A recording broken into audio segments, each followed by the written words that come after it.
Hey everybody, it's Atheist for the Cause here with a special report for you. And I am happy to bring some attention to the fact that Katie McHugh was just fired by Breitbart. And she's effectively an alt-writer that doesn't really add the most intelligent pieces of information to the conversation. Her arguments are quite weak. And the reason... So let's go over this tweet first. It says, Breitbart News fired me for telling the truth about Islam and Muslim immigration. Hashtag London Bridge. Oh, really? So, what was that tweet that you got fired over? It was the tweet you pinned because you're so proud of it. There would be no deadly terror attacks in the UK if Muslims didn't live there. Hashtag London Bridge. Really? I mean, do we really have to go over this? 2016, June 16th, Labour MP Joe Cox, aged 41, was killed by Thomas Mayer, 52, who shouted, "Britain first!" during the attack, according to testimony given in court.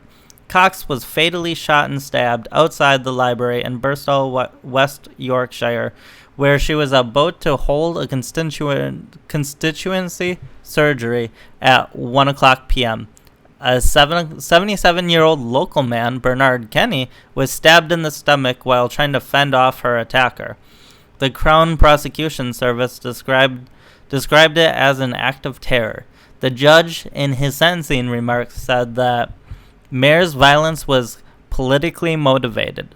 Britain first distanced itself from the attack and Mayer. So, whether it's Britain first or not, doesn't really matter to me. It's quite clear this was not a Muslim attack, and it was a terror attack. And just to make it even clear that he's not a Muslim, this is a white supremacist Thomas Mayer jailed for the rest of his life for murdering Labour MP Joe Cox. A 53-year-old white supremacist, and that term gets thrown around a lot, so if you don't want to buy into the white supremacist label, whatever, but is still plenty of reason to think that he's at least not a Muslim. Will spend the rest of his life in prison after being found guilty of murdering Labour MP Joe Cox in what the trial judge called a vicious and premeditated attack designated to advance the cause of violent white nationalism. So, violent white nationalism, that would still be an issue if there were no Muslims in the UK. There would still be other races. I mean, white nationalism is about a racial ethno-state. So let's go over some of the 2000 attacks. And these are just the ones listed here. I'm on the Wikipedia page that says list of terrorist incidences in Great Britain. 2000, June 1st, real IRA bomb on Hammersmith Bridge, London. 2000, September 20th, 2000, real IRA fired an RPG-22 at the MI6 headquarters in London. March 4th, 2001, real IRA detonated a car bomb outside the BBC's main news center in London.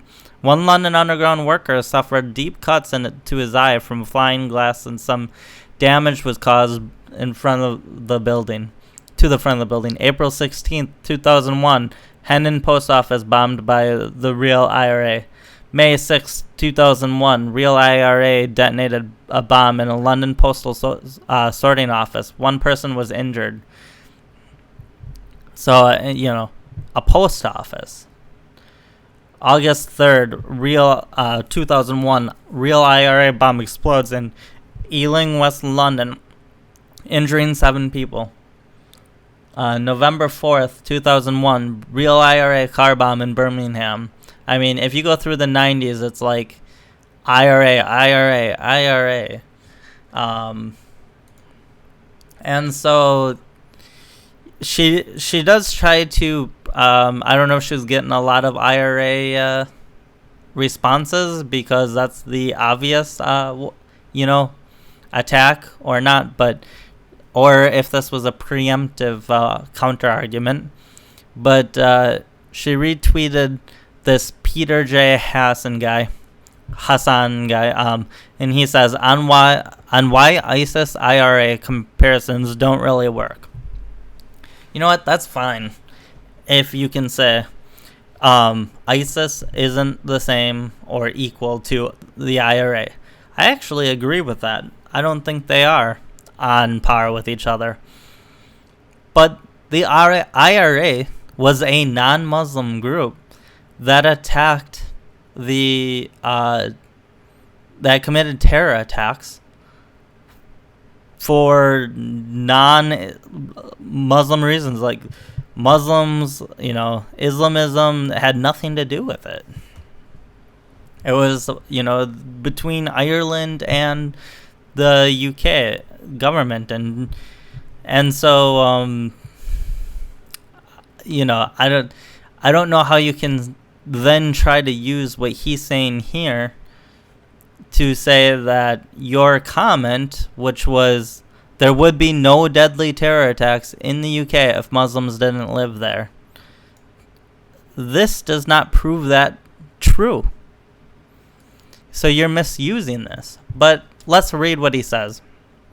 Britain's trying to remain optimistic note that they survived and eventually defeated Irish nationalist terrorism not all that long ago.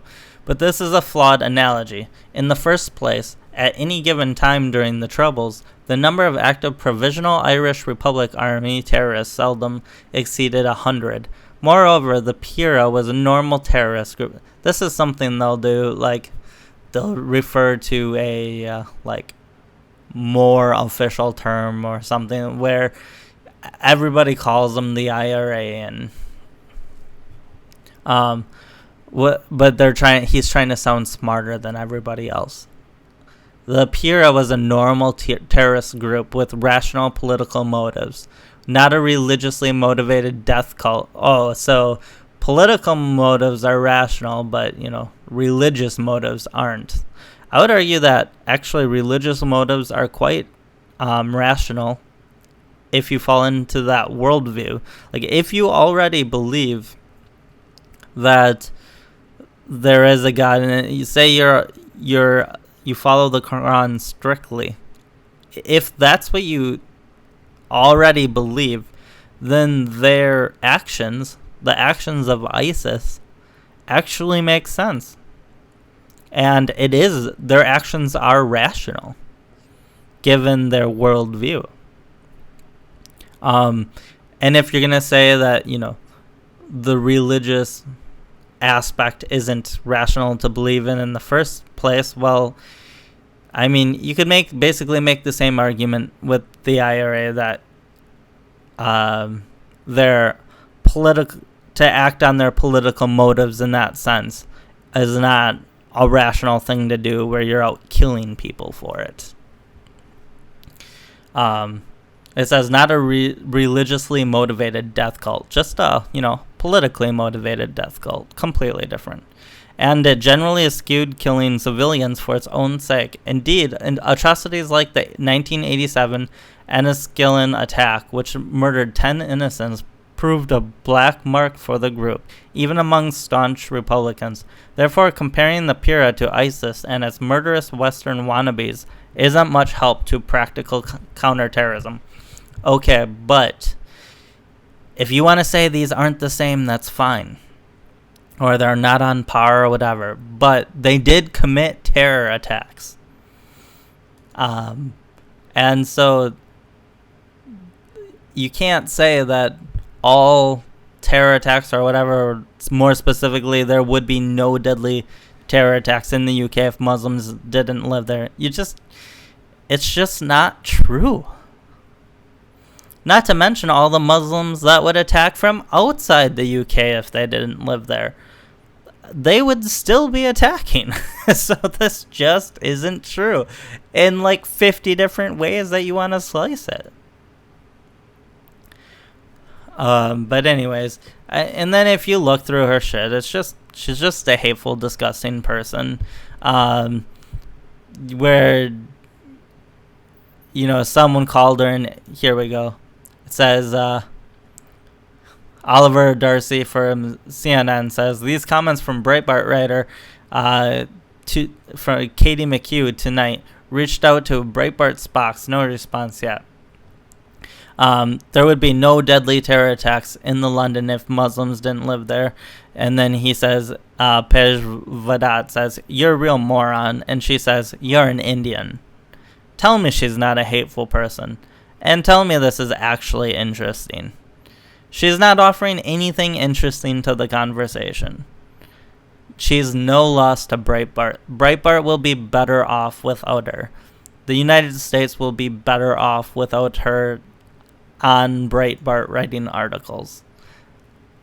I mean, I'm not even a far left progressive or anything like that, as you guys know. But this is, Katie McHugh is just wrong, and we should be able to admit that. And, I think a lot of people have gotten used to alt-righters and people on the right being mischaracterized as hateful people and things like that. But sometimes there actually are hateful people that fall on the alt-right, that fall just on the right in general. There are hateful people on the left too, but we shouldn't just get so used to faulty, or false allegations of being white supremacists and all of that, and alt-righters and things like that, that we just automatically defend these people. I mean, really look at what she's saying. I mean, is she really joking when she says you're an Indian? I don't think so. That's what she believes. She wants a white ethno-state. That's what the alt-right is.